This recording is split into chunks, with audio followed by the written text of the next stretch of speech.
Going to be casting a 1 versus 1, but this video is going to be more of a tutorial type video. It's not going to be, you know, a play-by-play action sequence, see who's the best player, and all that stuff. So it is going to be kind of a tutorial video, like I've said, that I was going to do, and this is sort of a lower tier game. These players are both friends of mine, pretty good friends, and I'm really not sure which bracket either player is in. I don't know if they've played 1v1. I think Heosat right here was telling me he hasn't played 1v1 in a couple of weeks, and I'm not sure exactly what Blackstalker's ranking is, but it's definitely not, you know, top tier diamond level or anything like that. So I'm going to be doing this sort of as a tutorial, and I'm going to try and watch what both players do.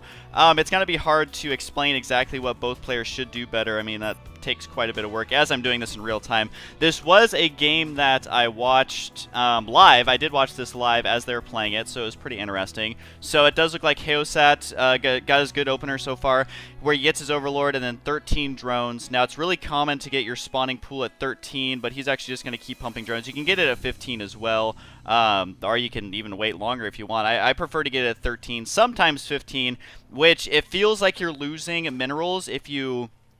Because once you get to 13, you have to actually save up for the spawning pool where you don't make drones, and it feels like you're losing minerals, but you got to remember that you're actually getting your queen faster. So he got this around 14. That's not too bad. No big issue there. And the wall in right now for Blackstalker, I'm not sure. That definitely doesn't look tight. You want to make sure to always make it tight. And how he has the supply depot right here, it's number one, it's not up against the wall, and number two, I keep hitting the wrong key, it's also not against the barracks. So this is actually just leaving this wide open on both sides. So what he really need to do is put it either right there or put it right here. As the barracks, where the barracks is right now, he can just do the add-on and be just fine from there. So he did get his gas, and the timing of it is about what it should be. You want to have about 25 gas or more by the time your first Marine pops out, and you want to get that first Marine really, really quickly. So usually what I do is you get your supply depot, boom, and then you get your barracks. Once the barracks finishes, make one Marine, and by the time that Marine finishes, you should already have your gas done with your all three workers on there, and then that'll give you enough for the tech lab add-on. So he's actually opting to get the tech lab right away. I prefer to get one Marine just for, number one, if they do any kind of rush. Number two, if they get a scouting worker in there, all that stuff. Now, this second gas, only do this second gas if you want to get really high-tech units. So he has a lot of his income on this second gas, and I don't know if he's actually going to be able to use all that gas or not. So taking a look at Heosat, it does look like he has his expansion pretty quickly. That's pretty standard here to get, you know, 13. You want to get your spawning pool on 13, and then you can get your hatchery shortly after that. Once your spawning pool is done and your hatchery is on the way, you can go ahead and get that queen. And I usually get 2 Zerglings to deal with the scouting worker in your base. Kind of the same way with Terran. I mean, look at this. He's actually getting a lot of gas, so he really needs to warrant having these 3 workers in gas. What I usually do is, if I'm going to go a gas-heavy build, easy for me to say, is I'll get 1 gas with 3 workers on it. I'll get the second gas, but I'll only leave 1 worker in there until I really need the gas. Then I transfer 2.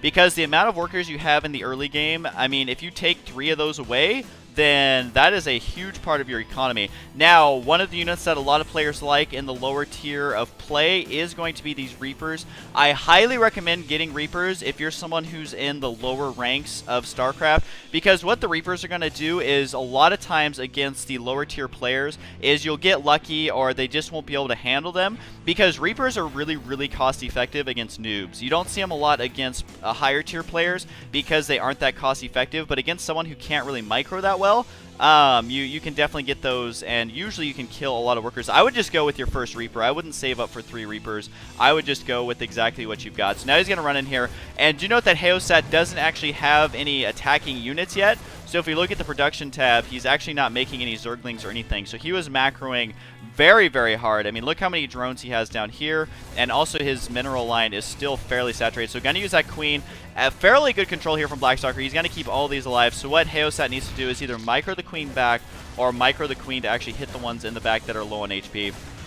And bringing the drones out here, not the best idea. He could have just ran them away back here to save them a lot of the drones there. So he does have a bunch of Zerglings on the way. They just spawned right now. Now, how Heosat responded to that wasn't very good because, yeah, some of the drones did make it, but the problem is that you're getting the Reapers off of the creep, and the creep is where you really want them because look at this. The Zerglings can attack them and do damage to them no matter how fast they try and run away. So you want to keep your Zerglings on the creep as much as possible. If you're in a situation where you have two bases, and yeah, where you have two bases, so he has the one up here, no creep in the middle, so it slows down your units, and down here, you really want to try and keep your drones at the base they're at, because the Zerglings are fairly fast between, and you can run them back and forth. So now he has his drones down here. He's going to have to transfer some of them back up here at some point, which is once again going to lose even more mining time. So that's something to keep an eye out for, and since he has both gas, he really needs to start mining from there.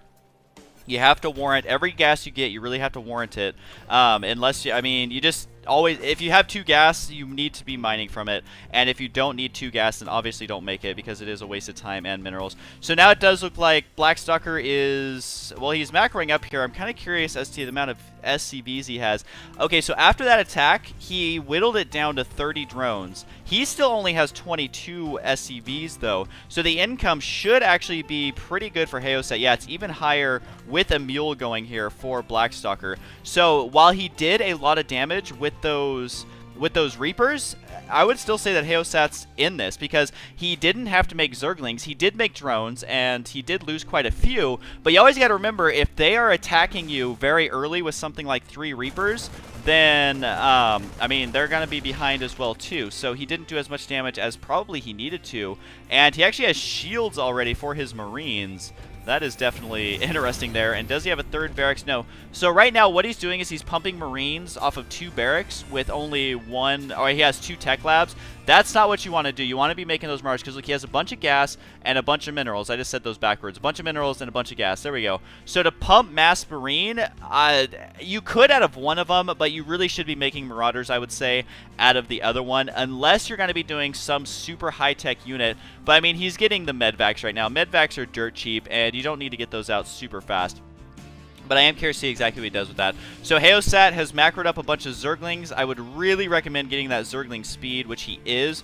That is good. And he also has the Evo chamber very early. A lot of players do forget to get that. And the upgrades are so cheap, man. 150, 150, or 100, 100. They are definitely very good to get that on those. So definitely worth it.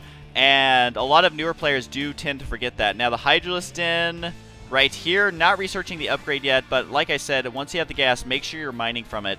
Don't make a geyser if you don't need it, because especially for Zerg, you're basically investing 4 drones into that geyser once it's up and running. So you really want to make sure that it is something you really, really need. And by investing 4 drones, I just simply mean, you have to take 1 drone to make it. So very early medvacs here. Medvac pushes aren't as common anymore. They were really common in the beginning stages of the beta, and so the medvac push is going to come right here, and the Zerglings, like, basically this is a really bad angle for Heosat to come in here because he can't surround them because of this right here, and also it's going to be hard to get a surround because of the wall right there, so he is going to be forced to back out.